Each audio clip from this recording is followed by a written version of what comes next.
কখন যেন নাহি পারে আমায় পিছিয়ে দিতে থাকবেন বসে ফেরেশতাদের সওয়ালের সময় থাকবেন বসে ফেরেশতাদের সওয়ালের সময় কবরের কঠিন আযাব বড়রে ভয়ের হয় ও কবরের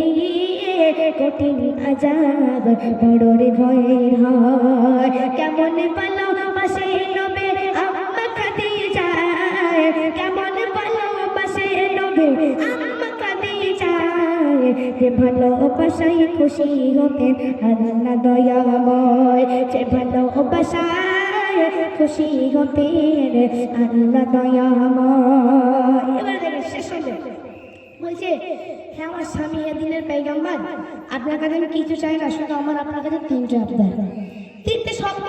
আমাকে এই শর্তগুলো মানবেন বলছে হ্যাঁ খাদিজা তুমি বলো আমি মোহাম্মদ আছি বলছে প্রথম শর্ত আমি খাদিজা যখন মারা যাবো দুনিয়ার কোনো দোকান থেকে কাফন কিনবেন না দুনিয়ার কোনো বাজার থেকে কাফন কিনে নয় আপনি আপনার গায়ের জুব্বা এই জুব্বা মোবারকখানা আমি খাদিজা আমার গায়ে জড়িয়ে কাফন দাফন করবেন একবার জোরে বলুন সুবহানাল্লাহ এখনকার যদি কোনো স্বামী বলে হ্যাঁ এক কাজ কর মানে তুমি যখন মৃত্যুবরণ করবে তখন আমার এই ছেঁড়া গামছাটা যখন কাফন দাফন করবানি তখন বউ ঝাড়লে তার কারণে বলে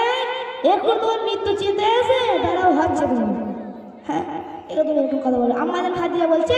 মরণের সময় কোনো দুনিয়ার দোকান থেকে কোনো কাফন কিনে নয় তোমার ওই জুব্বা দিয়ে আমার কাফন করবে দ্বিতীয় শর্ত কি দ্বিতীয় শর্ত হলো আমি যখন মৃত্যুবরণ করবো আপনি নিজে কবরে নামবেন নেবে কবরের চারপাশটা ঘুরবেন কারণ আপনার পায়ের ছাপ থাকলে যেন কবর দুই দিক থেকে চার পিছের দিকে আমাকে না পারে আপনার পায়ের ছাপ থাকলে যেন দুই দিক থেকে কবর আমাকে পিছিয়ে না দিতে পারে তৃতীয় শর্ত তিন নম্বর শর্ত হলো আপনি সবাই কবর থেকে চলে গেলে জানাজার নামাজ পড়ে আপনি যাবেন না আপনি বসে থাকবেন আপনি যতক্ষণ না ফেরেশতারা আসছে যতক্ষণ না ফেরেশতারা সামাজিক করে যাচ্ছে ততক্ষণ বসে থাকবেন তার আগে যাবেন না এই তিনটে শর্ত আমাকে পূরণ করে দিতে হবে এবার দেখেন আমার খাদিজা ইন্তেকাল করলেন ইন্তেকালের সময় আল্লাহ রাসূল চলে গেল আল্লাহ রাসূল জুব্বা দিয়ে কাফন করে দিল এখন কাফন করার সময় আল্লাহ রাসূল কবরে নামলো এখন কবর থেকে হেঁটে উঠে আসলো কবরে কাফন করে এখন যখন যারা এখানে মৃত্যু লাশ মারি যেতে যায় তারা জানে মৃত্যুতে হয়ে মাথাটাকে পশ্চিম দিকে ঘুরিয়ে দেবো এখন যতবার আমার খাদিজার মাথাটা পশ্চিম দিকে ঘুরিয়ে দেবো হচ্ছে ততবার আমার খাদিজার মাথাটা আল্লাহর উপর দিকে হয়ে যাচ্ছে যতবার একদিকে ঘুরে ততবার উপর দিকে উঠে যায় এখন কবিটা চিন্তিত হয়ে গেল আল্লাহ পাকের আশীর্বাদ থেকে বলছে হে আমার বন্ধু হে মুহাম্মদ হে আমার বন্ধু চিন্তা করার কোনো কারণ নেই আমি খাদিজাকে দেখবো বলে আমি খাদিজার ভালোবাসা সন্তুষ্ট হয়েছি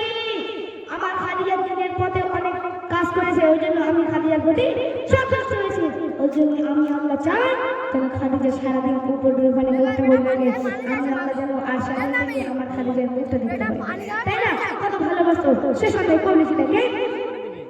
যত মারি থাকে থাকে কবরের মুখে শোভা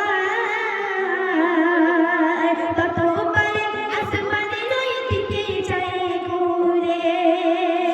আল্লাহ বলে ও গো নবী চিন্তা আর কিছু নাই আল্লাহ বলে ও গো নবী চিন্তা আর কিছু নাই খাদিজাকে দেখিব বলে আমি যে সদাই কেমন ভালোবাসে নবী আম্মা খাদিজা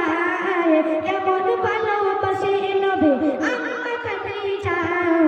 যে ভালোবাসায় খুশি হতে আল্লাহ দয়াময় যে ভালোবাসায় খুশি হতে আল্লাহ দয়াময়